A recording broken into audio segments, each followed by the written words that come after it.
Well, if you're looking for a family-friendly event happening in Toronto this weekend, you are in luck. Team Canada Fanfest is back at Nathan Phillips Square. Clearly, these pictures are from an event for summer games, but of course, Winter Games happening now, and it's going to bring Canadians together to cheer on Team Canada during the Olympic Winter Games. And joining us live is one of the people you're going to see there, Canadian retired figure skater Dylan Moscovitch. Dylan, good to meet you this morning. Thanks for coming in to talk about this. The excitement and pride that Canadians feel cheering on athletes. Did you feel that when you were competing in the Olympics, even though you weren't here in Canada, but just that kind of feeling? What was that like as an athlete? Yeah, absolutely. It's felt. It's a really powerful experience to feel an entire nation behind you. Mm-hmm. You know, it's there are many events leading up to the games where you feel the communities coming together. You know, I trained in Waterloo, but I'm from Toronto, so I felt both those communities rallying behind me, and to arrive at the games and to be carrying all of that is a really powerful experience. Pretty amazing. I'm sure you have a ton of memories of that, and we can get into that in a moment, but let's just talk about the Fan Fest this weekend, and what can people expect if they show up to Nathan Phillips Square to sort of start really getting behind Team Canada as the Olympics really get into full swing? Yeah, I mean, it's going to be an opportunity for everyone to come together and cheer together, right? And there is something really special about experiencing the games in that way, to feel everyone side by side cheering on Canada. So there'll be opportunities to watch the different events in different locations there.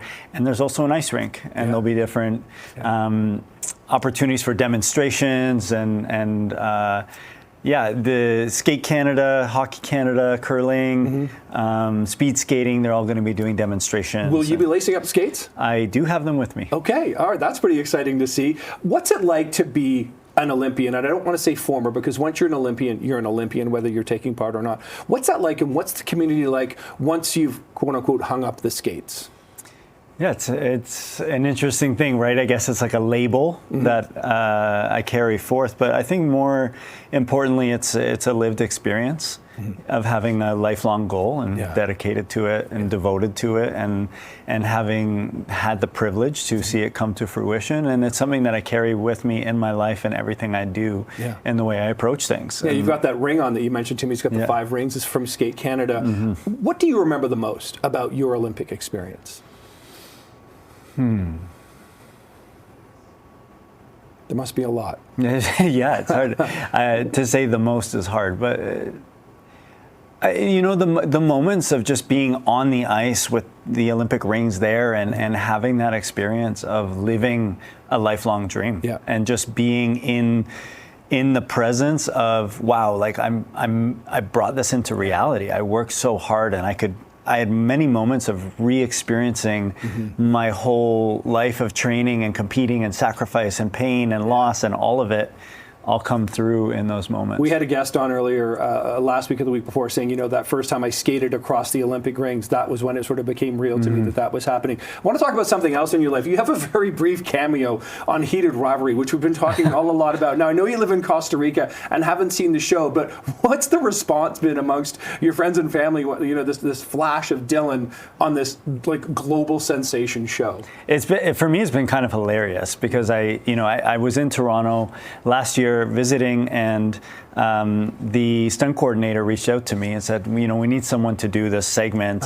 Are you around? And I said, actually I am. And I drove to Guelph. It happened overnight, and I drove the next morning. I was on the ice for maybe 30 minutes, you know, just doing my thing. And it's like, okay, that was fun. That was great. You know, thanks. And I didn't think much of it, and then all of a sudden my phone started blowing up, and people are going crazy around the show, and like, oh my God, why didn't you tell me you were on Heated Rivalry? I'm like, I did like a double toe loop, and I stopped, and that was it, you know? But it's pretty amazing to see the impact that the show has had on the hockey community, the Canadian community, and really the way in which it's helping people to think about things differently. Dylan, I'm over time, but quick message. What would you say to those Canadian figure skaters right now competing in Italy? Enjoy every moment and soak it up, and really give yourself permission to live it. For sure. Dylan, pleasure meeting you. Good job. Have fun at FanFest this weekend. Great to see you. Thank you very much. Can't wait to see you back on the skate.